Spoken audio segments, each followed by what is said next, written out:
Hello folks, morning, welcome. I just wanted to bring you in on what I'm doing here. Yesterday we had the firing, didn't we, in the biscuit firing in the RAKU kiln, and today I want to open up the kiln and show you the results. So let's go. Get down there, swing the camera around here so you can see. Now you'll observe that where the exhaust was, which was here, I plugged it up with a little piece of ceramic fibre, and also down here at the bottom where the torch, where this burner went in. So that's always the thing to do after you've got up to temperature.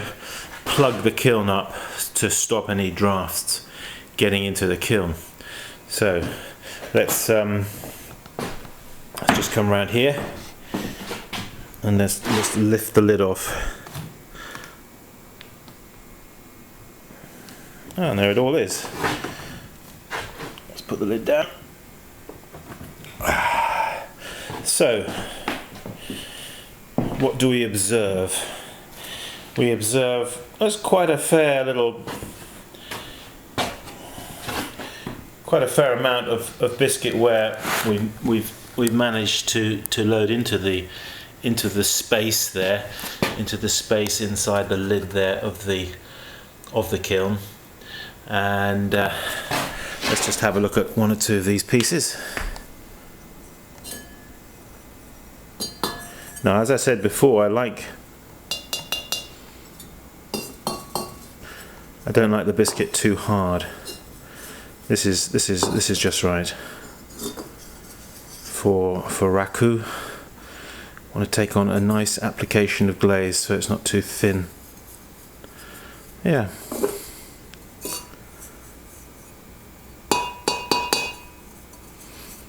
Trying to make it ring for you, but I'm having to hold a camera, of course. Anyway, you can hear that. That's a nice softish biscuit, not too hard. And there's nothing worse, is there, than having bisque that's too hard and it won't take the glaze. So anyway, what I thought I'd do is I'm just going to give you a few dimensions of this kiln, and people have been writing to me, and so I thought I'll give you the dimensions and sizes. So the actual length of the kiln is 2 feet. Okay, so it's 2 foot long, and it is 16, 17. Let's just get that right.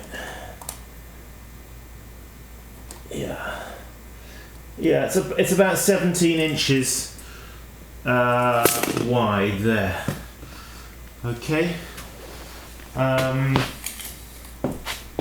Well, if you get one of these burners, you'll need to have a hole that is approximately 3 inches in diameter.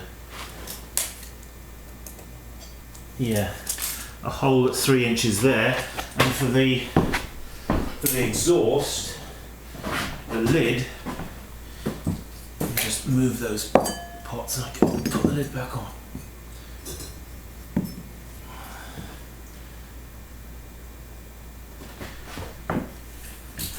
This hole here,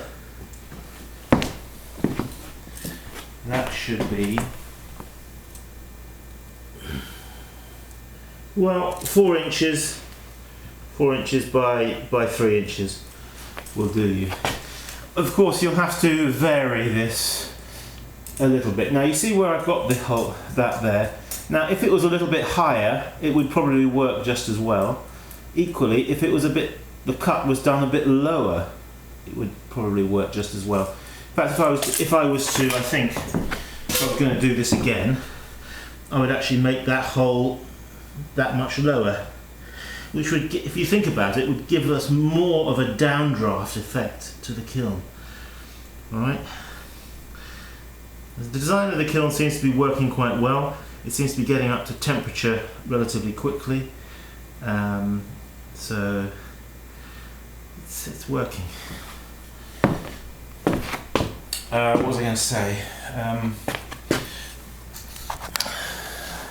Yeah, the cut where I've cut this. Okay, it's not been cut dead in the middle of this round circle. It's been cut slightly lower. Again, that could be varied. So what you basically need to do is have enough depth there in the bottom of the kiln to be able to play a burner underneath a shelf. Now in this case the shelf is kind of up here.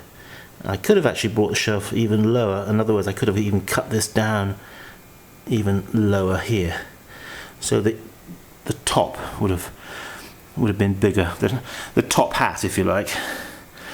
Now people do ask me about cones and pyrometers and things like that, and really you don't need, at least I don't think you do, for doing RAKU you don't need either. So there you are. That's made your life somewhat simpler, hasn't it? No cones and no pyrometers.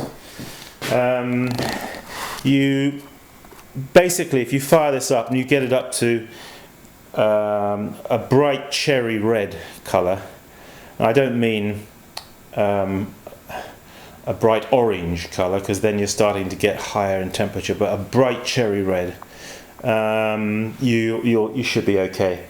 And likewise, when you come to put your finished glazed pots into the kiln, you can actually, well, I get down here on my knees, you see, and I look through the hole here, and I can see the glaze melting on the pots, you know, from here. I haven't even got to open the kiln lid. Okay, what I can do, of course, is open the kiln lid just for a quick look. And if I do that, that'll confirm, yes, we're okay, we're all set. So then, of course, I'm over here, I'm getting these metal bins ready. Sorry, yesterday I referred to them as glazed bins. Not glazed bins at all, of course. For putting the sawdust in that, well, sawdust or wood chips I've got here, which you can get from a carpentry shop where they've got like a planing machine. You can usually get these. They're usually happy to give to you. As you can see, I've got another big bag of it over there. Another thing one can use is actual sawdust, much finer. I don't tend to use the sawdust actually that much. I tend to use I'm very happy with the effect I'm getting with those wood shavings. They're working very well. I've used back in Spain, I've used straw, and straw is actually very, very good. Works very well, straw. Other things one could use, well, dried leaves, newspapers, that kind of thing. Anyway, I mean, the thing is to be experimental, not just do what I'm doing. Just giving you the benefit of my experience and some of the things that I've tried. But as to these bins, it's good to get these. Now I happened to go up the local sort of tool shop place here, and they had these there, and I saw them, and I thought they were new. They hadn't ever had anything inside them, and they weren't painted on the inside or anything. They were just the bare metal, and they had a good sealing lid. So after I've put the piece, basically, you know, you need to make yourself inside. You need to make yourself a little nest in here, you see, and then you put the pot in, and then I add a bit more shavings on the top, which completely covers the pot, and then I put the lid on. Now, there's different people say, oh well, you should to get the crackle you should. Now, I don't actually put my pots in water directly. I leave them in there and let them just cool off in the bins, and then another thing, get yourself some good gloves and a good pair of tongs. I was very fortunate, I was given these tongs, and one thing maybe about these tongs that I will have to change, and that is just here the bite of the tong is just a little bit big, a little bit wide, because these weren't actually RAKU tongs, these were blacksmith's tongs. So I'm going to grind them away and make a few adjustments, but some tongs you're going to need, and a good pair of gloves for sure. What else can I say? I think RAKU is a wonderful medium for beginner potters to get involved in, because you've got the immediacy there, you're getting results, and when you get results you get encouragement. You feel, wow, something's happening. Look, there's nothing worse than making pots and waiting and waiting and waiting. You have to wait for them to get put through the kiln down in the centre wherever you go, and it all takes such a long time. It seems like from the beginning of making the pot to the end, when you've actually got the pot in your hand, it seems like weeks have gone by. And the great thing about this is you can get the results quickly. And this kiln you can make for about $200. I've made this whole thing for about $200, which includes the purchase of the 40-pound propane gas cylinder, includes the cost of the torch, includes the cost of the wire and the fibre. That fibre, by the way, is only rated at 1800 Fahrenheit. It's not suitable for high temperature. It's a low temperature fibre, but for RAKU it's fine, works good. And that wire, that cage wire, where you can get that in any, like your Home Depot or your Lowe's or wherever, that's easily obtainable. So come on, let's make some RAKU pots. Keep practicing. See you soon. Bye bye.